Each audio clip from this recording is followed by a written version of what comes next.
Esta historia comienza a finales de los 2000, unos pocos años después de que terminé la escuela. Déjame contarte un poco sobre lo que sucedió antes de conocer a este hombre. Cuando tenía alrededor de 14 o 15 años, él era mayor que yo. Nunca supe realmente cuántos años tenía porque no decía la verdad sobre su edad, pero definitivamente era unos pocos años mayor. Tuvimos una especie de romance de verano que sucedía de vez en cuando durante algunos años. No era demasiado serio. En mi último año de escuela, nos acercamos una noche de invierno y me preguntó si quería ser su novia. Me gustaba mucho, así que comenzamos a salir de verdad. Era amable conmigo. No vi las señales de advertencia, como que se molestaba si usaba un vestido porque otros chicos podrían mirarme. Pero después de cumplir 18, decidimos vivir juntos. Yo aún estaba en la escuela y tenía un trabajo después de clases, pero pensé que podría manejarlo. También pensé que sería bueno para nosotros comenzar nuestra vida juntos. Fue un error. Terminé la escuela y conseguí otro trabajo porque él seguía dejando cualquier trabajo que conseguía.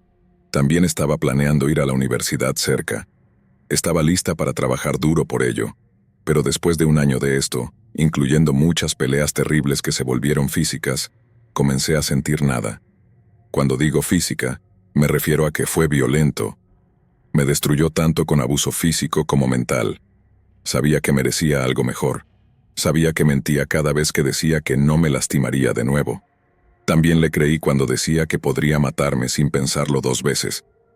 No voy a entrar en detalles sobre todas las veces que me golpeó, pero hubo una vez en la que realmente pensé que acabaría con mi vida. Estaba en casa con nuestro hijo bebé mientras él estaba fuera, tal vez con amigos o haciendo algo más. Era una noche agradable. Me encantaba ser una madre nueva y el tiempo lejos de él era un alivio. Vamos a llamarlo el tipo malo. El tipo malo llegó tarde esa noche de invierno y trajo a un amigo con él. Yo conocía a su amigo, pero no muy bien. Entraron y las cosas parecían estar bien al principio, pero noté que el tono del tipo malo estaba raro. Estaba siendo extrañamente amable, pero de una forma sarcástica.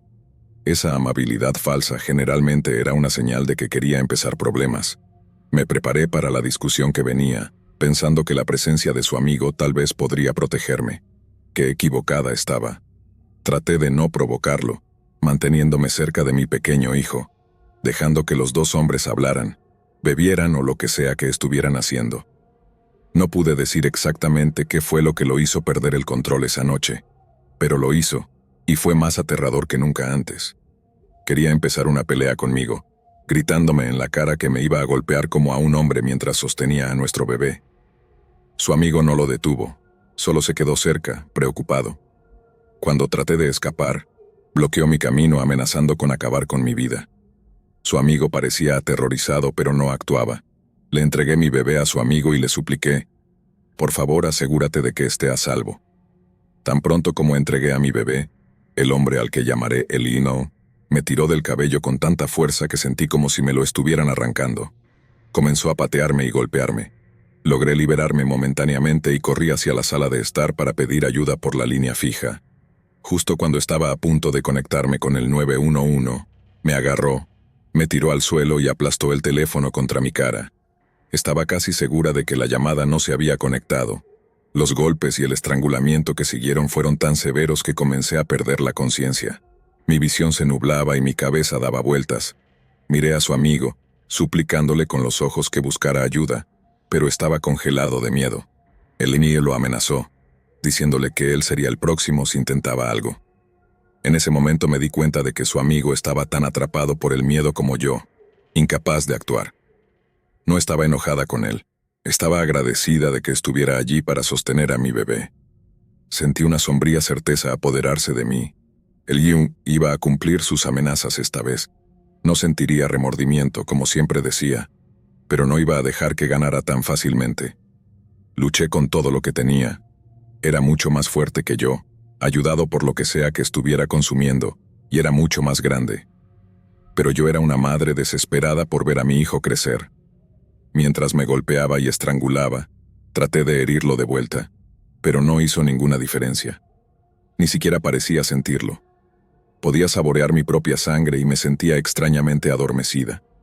El dolor parecía desvanecerse, tal vez era adrenalina, no lo sé. Pero entonces, de repente, los golpes pararon. No podía entender lo que estaba sucediendo. ¿Aún estaba viva? Entonces me dijo que me callara y me di cuenta de que el ruido era alguien golpeando la puerta. Era la policía, llamada por la llamada al 911 que había capturado todo. El tipo malo intentó mentirle a la policía, diciendo que solo era el bebé llorando, pero me aseguré de que los oficiales me vieran. Actuaron rápidamente cuando vieron mi estado. Lo arrestaron, y mientras tomaban mi declaración, uno de los oficiales mencionó que mis heridas eran de las peores que había visto en alguien que aún estuviera vivo. El ataque fue tan brutal que me dejó un agujero en el labio, lo que me hacía imposible beber sin que el agua se saliera. Incluso me llamó desde la cárcel, culpándome por lo sucedido. No mostró ningún remordimiento, ni siquiera fingió estar arrepentido. Lo dejé entonces. Se suponía que pasaría tiempo en la cárcel, pero escapó de la justicia mudándose a otro estado. Me encontró de nuevo, acosándome, pero logré mantenerme alejada. Eventualmente pasó a otra persona y, trágicamente, acabó con su vida. Cargué con la culpa de su muerte, sabiendo que si no me hubiera ido tal vez habría sido yo. Está en prisión ahora, sin mostrar remordimiento, pero espero que esté enfrentando la justicia de alguna manera. Estoy aliviada de haber escapado.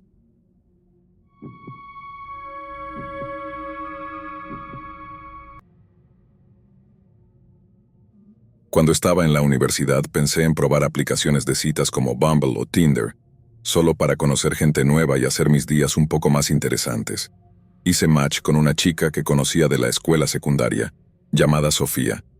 Apenas hablamos de nada importante, solo mencionamos lo extraño que era que nunca hubiéramos hablado antes, a pesar de tener los mismos amigos e ir a una escuela bastante pequeña. Rápidamente me preguntó si quería salir esa misma noche. Me puse muy feliz y le dije que sí, tratando de no parecer demasiado emocionada. Me pareció raro que quisiera verme tan de repente, especialmente por la noche, pero no lo cuestioné mucho. No quería perder la oportunidad. Me dijo que fuera a su casa en cualquier momento después de las 11 de la noche. Sofía mencionó que estaría sola y me insinuó que llevara un poco de marihuana si podía. Yo no fumaba, pero conocía a unos amigos que sí. Así que llevé $10 de marihuana no tan buena, esperando impresionarla. Mirando hacia atrás, debía haber sido más cautelosa y al menos haberle dicho a alguien a dónde iba. Fui ingenua, mi mente llena de lo que podría suceder, emocionada por lo desconocido. Nunca imaginé que se convertiría en la pesadilla que fue. Mientras conducía, estaba cantando y sintiéndome emocionada, pero al acercarme y no reconocer el área, una sensación de nerviosismo comenzó a crecer. El vecindario se veía realmente mal, lo que me hizo preguntarme si me había equivocado de dirección, pero la dirección coincidía, así que seguí hasta encontrar su casa. Mi corazón se hundió cuando la vi. Algo estaba muy mal. La casa parecía deshabitada, oscura, excepto por una luz en el piso de arriba. Bajé la ventana para echar un mejor vistazo y decidí que no entraría. Parecía abandonada. Comencé a irme, pero entonces Sofía me mandó un mensaje en Tinder, preguntando a dónde iba y diciéndome que regresara. Le expliqué que debía haberme equivocado de lugar, pero ella insistió en que estaba en la dirección correcta y me pidió que volviera de nuevo. No quería volver sintiendo que algo andaba muy mal, pero parte de mí esperaba que todo fuera un error. Así que di la vuelta, ignorando mi mejor juicio. Le pedí que saliera a recibirme, pero se rió y me llamó asustadiza. Dijo que ya casi estaba lista y que la puerta de entrada estaba desbloqueada, que solo entrara. Mirando hacia atrás no puedo creer que realmente lo hice.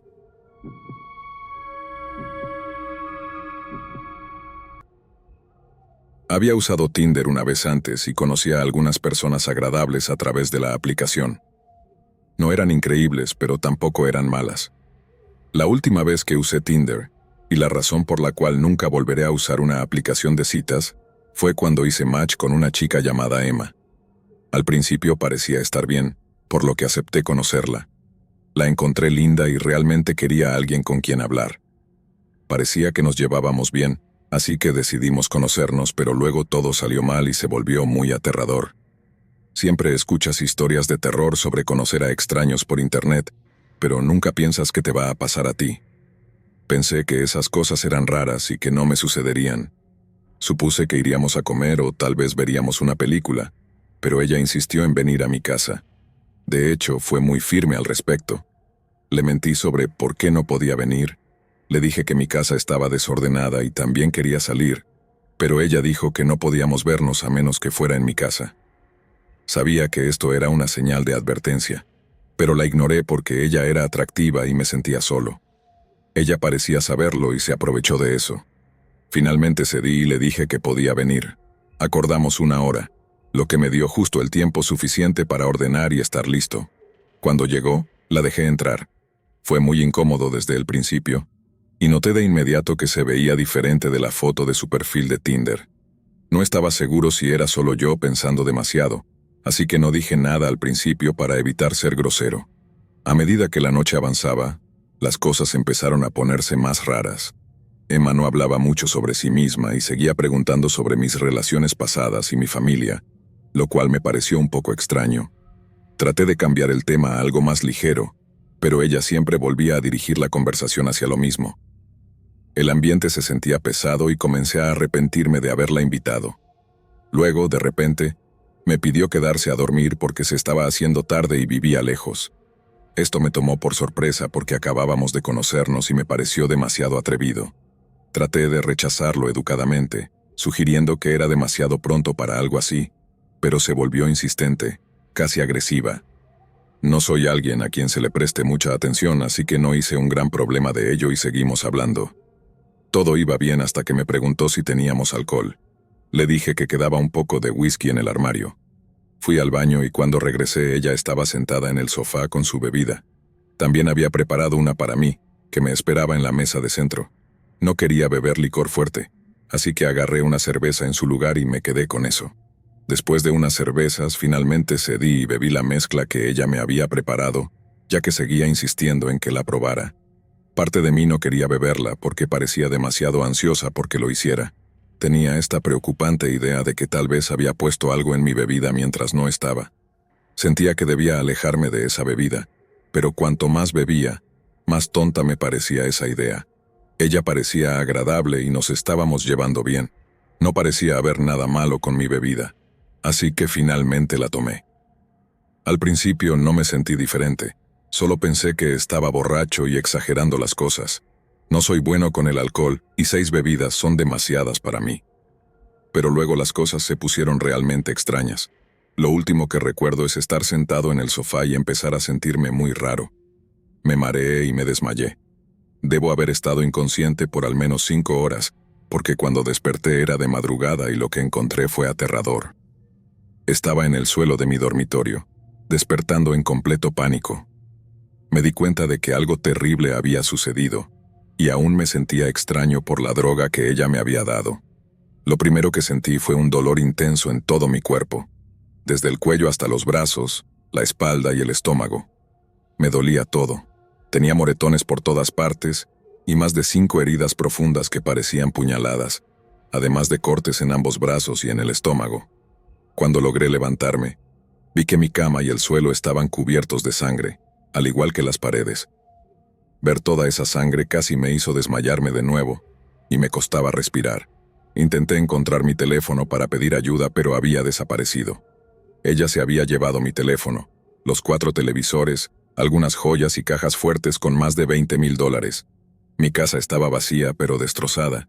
Las ventanas estaban rotas, cada habitación estaba desordenada y parecía como si un tornado hubiera pasado por allí. Al mirarme en el espejo me derrumbé completamente. Se sentía como una pesadilla. Estaba seguro de que la chica no había estado sola haciendo esto. Escribir esto es difícil, pero la parte más aterradora fue una herida en mi estómago que usaron para dibujar un pentagrama con mi sangre en la pared de mi dormitorio. Encontré un teléfono viejo, lo cargué, me conecté a Wi-Fi y llamé a un amigo usando FaceTime para que la policía viniera a mi casa. Llegaron en unos 20 minutos. No sé qué droga me dio, pero la identificaron como un tranquilizante muy potente. Traté de dar todos los detalles a la policía y hasta revisé mi Tinder en el teléfono viejo, esperando que su cuenta aún estuviera allí para mostrársela, pero ya no existía. Ella había hecho un match y probablemente borrado su cuenta. Sentí como si me hubieran engañado por completo. Las personas que hicieron esto nunca fueron capturadas. Desde entonces, me he mudado a otro lugar y ya no siento tanto miedo. He instalado cámaras de seguridad y un sistema de alarma, lo cual creo que todos deberían tener. Podría salvarte la vida.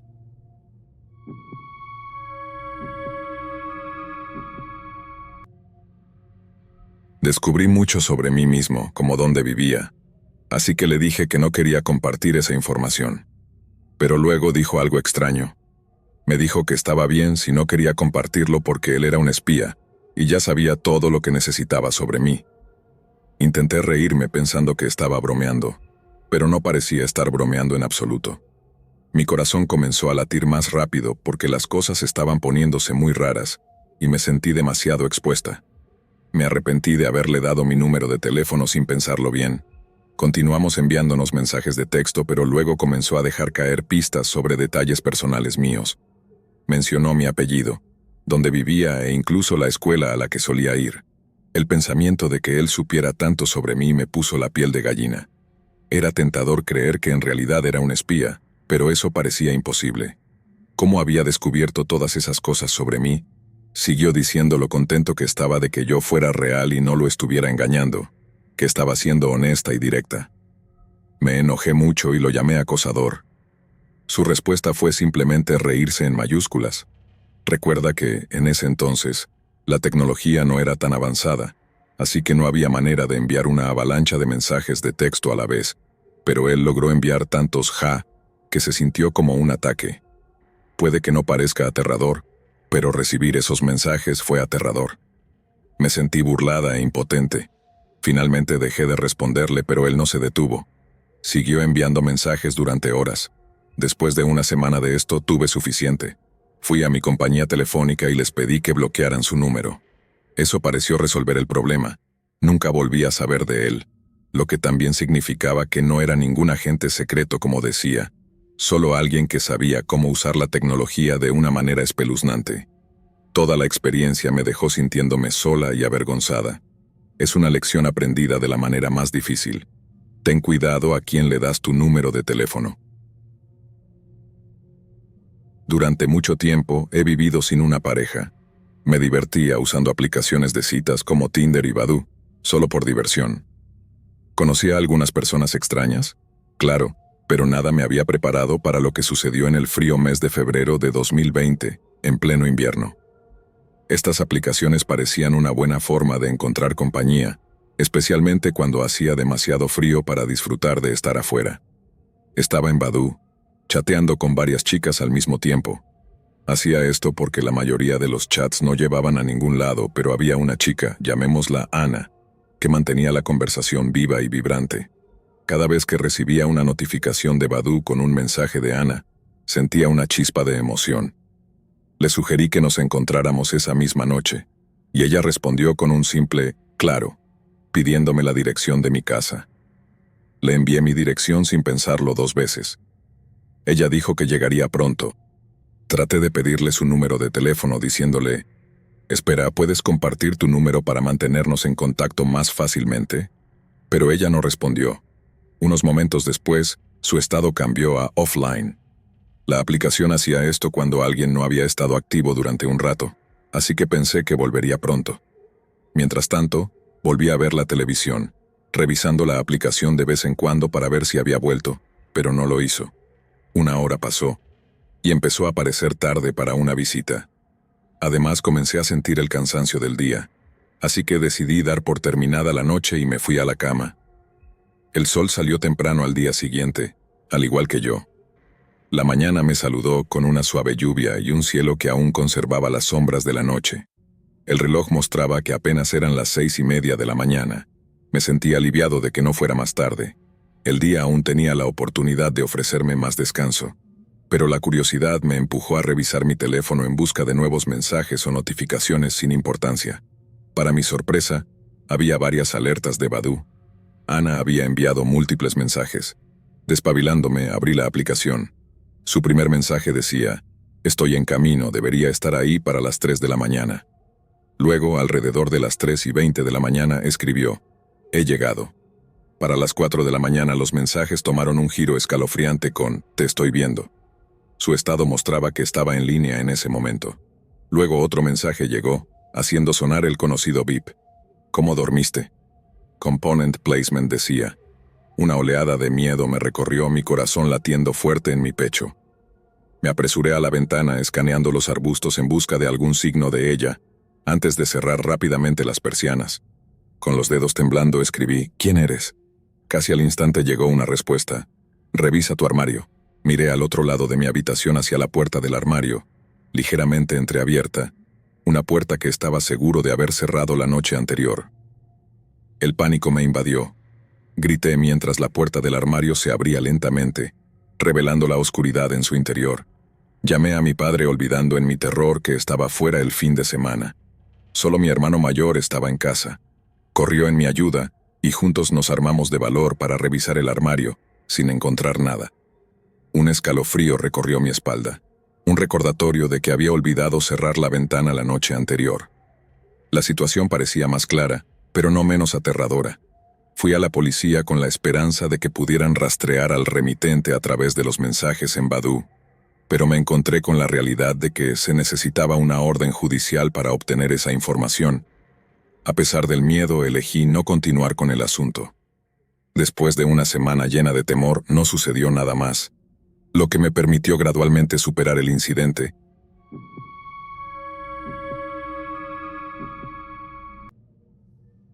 Es un recordatorio de cómo algunos peligros son difíciles de identificar, especialmente cuando se esconden detrás de pantallas y el anonimato. No podía dejar de preocuparme por Alex, si es que ese era su verdadero nombre, posiblemente acechando a otras personas. A pesar del horror de esa noche y la sombra que dejó, he estado trabajando en seguir adelante, sanando del pasado y enfocándome en la promesa de un mañana mejor. La experiencia me enseñó el valor de pedir ayuda y la importancia de hablar sobre el abuso, incluso cuando es difícil. La vida gradualmente se está volviendo más brillante y estoy decidida a aprovecharla al máximo, apreciando la paz y seguridad que encontré lejos de los terrores de mi pasado. Cuando esto sucedió, había intentado conocer gente en línea, específicamente en un sitio llamado Match.com. No tuve mucha suerte. 2 intentos no llegaron a nada, y con la tercera persona, las cosas terminaron después de 4 meses de salir. Sintiéndome un poco agotada por las relaciones serias, pensé que sería agradable mantener las cosas ligeras y fáciles por un tiempo. Así fue como terminé haciendo match con una chica llamada Hazel. Parecía que nos llevábamos bien a través de los mensajes. Hazel no dudó en aceptar mi invitación para venir a mi casa por la tarde. Llegó unos 30 minutos más tarde y fue mucho más callada en persona. Pasamos la tarde en mi habitación, que está en el segundo piso de mi casa. Charlamos de vez en cuando con la televisión encendida, pero en su mayoría ignoramos la conversación, que estaba llena de pausas incómodas, aunque hice mi mejor esfuerzo por mantenerla. Todo el tiempo un pensamiento me rondaba. ¿Nos besaremos? ¿Está esperando que yo haga el primer movimiento? ¿Cómo debería acercarme a esto? Pero a medida que avanzaba la noche, comencé a notar algo extraño en Hazel. Se volvió más distante. Su mirada a menudo se fijaba en algún punto lejano de la habitación mientras hablaba lentamente, tocando temas cada vez más oscuros. Entonces dijo algo inesperado. Me agradeció por dejarla quedarse a dormir. Parecía que había habido un malentendido. Cuando la invité a pasar el rato, ella lo interpretó como una invitación para quedarse a dormir. Se levantó de la cama preguntando qué cobija podría usar para hacerse un lugar en el suelo. Le conseguí algunas cobijas y almohadas, preparándole una cama improvisada en el suelo. Me dio las gracias. Luego se dio la vuelta y se acostó, aparentemente lista para dormir. Apagué la televisión e intenté dormir yo también. No volvimos a hablar después de eso, y el silencio se sintió extremadamente incómodo. Aproximadamente 30 minutos después de haber apagado todo, de repente me desperté. Algo se sentía raro. Me senté mirando hacia donde Hazel debería haber estado durmiendo, pero el suelo estaba vacío. Encendí una lámpara cercana, escaneando la habitación. Ella se había ido. Pero en ese momento, una voz resonó desde abajo. El ruido parecía ser de Hazel. Las paredes de mi apartamento son muy delgadas, lo que hace que los sonidos viajen fácilmente de una habitación a otra. Caminé de puntillas fuera de mi habitación, deteniéndome en la parte superior de las escaleras para escuchar más de cerca. El piso superior estaba oscuro, y ella estaba hablando en un susurro. Era difícil entender sus palabras. Pensé que tal vez estaba hablando por teléfono, así que decidí bajar para ver qué estaba pasando. Al entrar en la cocina a oscuras la encontré allí, pero no estaba al teléfono. Solo estaba sentada de forma inquietante en una silla, mirando hacia la pared, susurrando para sí misma. Me quedé allí sin poder moverme ni hablar, hasta que finalmente logré decir débilmente, Hazel. Lentamente giró la cabeza para mirarme. Luego, después de una breve pausa, volvió a mirar la pared. Corrí de vuelta a mi habitación y me lancé a mi cama para llamar a mi papá. Me costó varios intentos antes de que respondiera, claramente preocupado por mi llamada. Le susurré, tratando de no entrar en pánico, explicándole que una chica que conocí en línea estaba actuando de manera muy extraña en mi cocina. Él estaba confundido y me aconsejó que llamara a la policía si parecía que ella estaba en algún tipo de angustia y necesitaba ayuda. Mientras hablaba con él, noté una sombra cerca de mi puerta en la oscuridad. Era Hazel. Solo podía ver la silueta de su figura. Se quedó allí en silencio durante un rato, mientras mi papá seguía preguntando qué estaba pasando por teléfono. Entonces, de repente, Hazel se lanzó hacia mí gritando salvajemente. Me atacó intentando estrangularme, pero logré defenderme, inmovilizándola en la cama y gritando para que mi papá llamara a la policía. De alguna manera, logré llevarla escaleras abajo justo cuando llegó la policía. Se la llevaron y tuve que dar una declaración sobre lo sucedido. Esta experiencia me enseñó una lección dura sobre la importancia de conocer a extraños de Internet en lugares públicos y seguros primero. No uso estas aplicaciones con frecuencia, pero hay una vez que no puedo olvidar. Sucedió con una aplicación de citas. Hice match con una chica que era muy hermosa. Parecía relajada y no quería más que una simple velada. No tenía tatuajes, no le interesaban las fiestas salvajes y no parecía estar metida en drogas. Todo apuntaba a una noche tranquila. Decidimos encontrarnos para cenar y ver si podíamos disfrutar de una conversación juntos. Era un restaurante típico, un lugar al que solo había ido una vez y que probablemente cerró más tarde ese año. Elegimos un puesto al fondo sin dudarlo. La chica se sentó a mi lado. Bueno, un poco raro, pero no lo más extraño que había experimentado.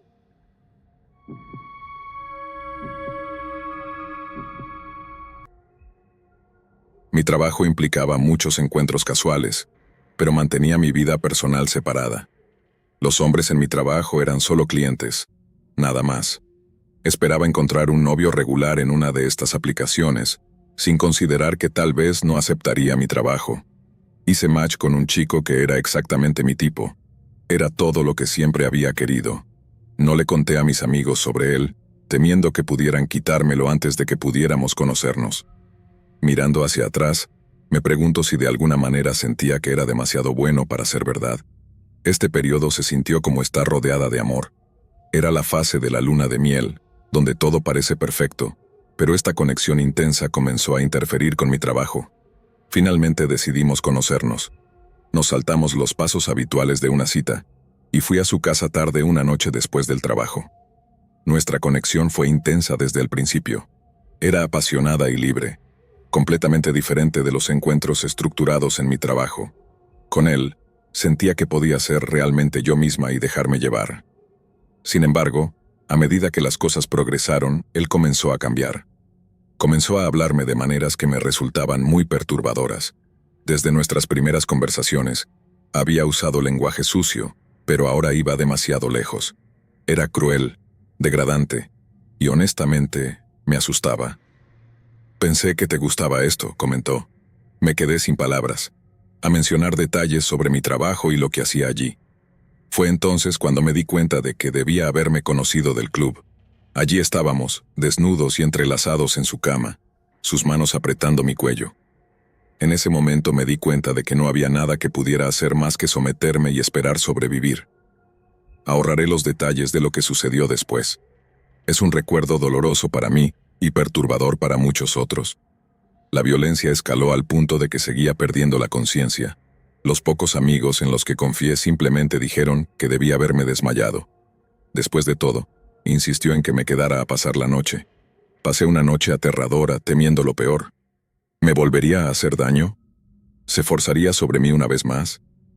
No sabía qué sucedería, pero estaba aterrada de las posibilidades. Quedarme allí se sintió como una pesadilla. Al escapar y recurrir a mis compañeros de trabajo en busca de apoyo, no encontré ninguno. Algunos directamente no me creyeron, otros sugirieron que todo había sido un malentendido. Incluso algunos conocían al tipo y lo defendían, asegurándome que no era capaz de tales acciones. Me sentí como la villana por hablar. Luego busqué consuelo en mis verdaderos amigos, aquellos fuera de mi vida laboral. Sabían sobre mi trabajo y en parte me culparon por lo sucedido, sugiriendo que me había puesto en una situación arriesgada. Fue mi primer encuentro con la culpabilización de la víctima. En los primeros 2000, sintiendo miedo y aislamiento, decidí tomar el control de lo que podía. Fui a hacerme pruebas médicas para verificar si estaba embarazada o tenía alguna ETS, buscando un poco de tranquilidad. Esperar los resultados en la clínica fue un breve respiro. Me acomodé, tratando de encontrar consuelo en el silencio. Pero entonces vi algo en mi teléfono que me dejó en shock. Un conocido había compartido una captura de pantalla de mi perfil de Tinder y un mensaje personal. El hombre que me atacó había convertido mi experiencia en una broma en línea. Me derrumbé, sintiéndome completamente derrotada y sola. Dejé mi trabajo poco después. Lo más aterrador fue cómo mi profesión llevó a la gente a ignorar mi experiencia. Se sintió como un infierno personal empeorado por el juicio de la sociedad. Afortunadamente, mis pruebas médicas resultaron negativas, pero las cicatrices emocionales permanecieron. Eventualmente, él perdió interés en mí y pasó a alguien más. Por favor, aprendan de mi historia. Desconfíen de la falsa amabilidad. No esperen que otros siempre tengan sus mejores intereses en mente. Eviten ir a casa con extraños y sean cautelosos con las aplicaciones de citas. Solía usar aplicaciones de citas mucho cuando era más joven y no estaba en una relación. Un día, hice match con un hombre que era casi 10 años mayor que yo. Dado que yo tenía apenas 21 años en ese entonces, la diferencia de edad me hizo dudar, pero nos llevábamos muy bien. Nos gustaban muchas de las mismas cosas e incluso disfrutábamos de la misma música y programas. Encontrar tantas cosas en común con alguien mayor me hizo sentir bien conmigo misma. Él fue rápido para hablar sobre sentimientos y, en menos de una semana, dijo que deberíamos comenzar una relación de inmediato. Quería hacerme feliz y no tenía prisa por algo más. Era verdaderamente un hombre amable que quería cuidar de alguien. Luego sugirió que deberíamos vivir juntos. Comenzó a enumerar las cosas que ambos teníamos y lo que nos hacía falta. Era una forma divertida pero dulce de conversar. Me recordaba a un juego de cartas, pero esto era sobre planear nuestras vidas juntos. Incluso mencionó que le gustaría cuidar a mi pequeña hija. Eso significaba mucho para mí, ya que era joven, estaba sola y era nueva en ser madre. Hablaba sobre cómo me ayudaría, lo cual era exactamente lo que necesitaba escuchar. A medida que pasaban los días, nuestras conversaciones se volvieron más serias y comenzó a compartir historias de su pasado. Algunas eran extrañas, sobre lugares en los que había vivido que ya no existían, y amigos que no podía encontrar en línea. Esto me dio curiosidad, pero lo ignoré pensando que todos tienen sus rarezas. Pero luego las cosas se volvieron más extrañas. Me llamaba a horas inusuales, diciendo que solo estaba verificando cómo estaba, pero parecía que siempre sabía cuándo estaba sola. A veces, juraría haber escuchado voces o ruidos desconocidos en el fondo de nuestras llamadas, pero él los desestimaba como nada o cambiaba el tema rápidamente. Una noche me envió un mensaje diciendo que estaba fuera de mi casa, queriendo sorprenderme, pero yo nunca le dije dónde vivía. Entré en pánico al asomarme por la ventana, pero no había nadie. Cuando lo enfrenté se rió diciendo que era solo una broma para ver cómo reaccionaba. Empecé a sentirme incómoda con él. Su imagen perfecta comenzó a resquebrajarse, revelando algo más oscuro debajo. Sabía cosas sobre mí que no le había contado, como la escuela de mi hija y mi horario de trabajo. La gota que colmó el vaso fue cuando encontré una foto en mi buzón. Era una foto de mí y mi hija, tomada a la distancia. En la parte trasera, escrito con una letra elegante y casi perfecta, había un mensaje. No puedo esperar a que seamos una familia. No había dirección de remitente, ni nombre, solo esas palabras escalofriantes. Fue entonces cuando me di cuenta de que ya no se trataba de encontrar el amor. Se trataba de escapar de una pesadilla que acababa de comenzar.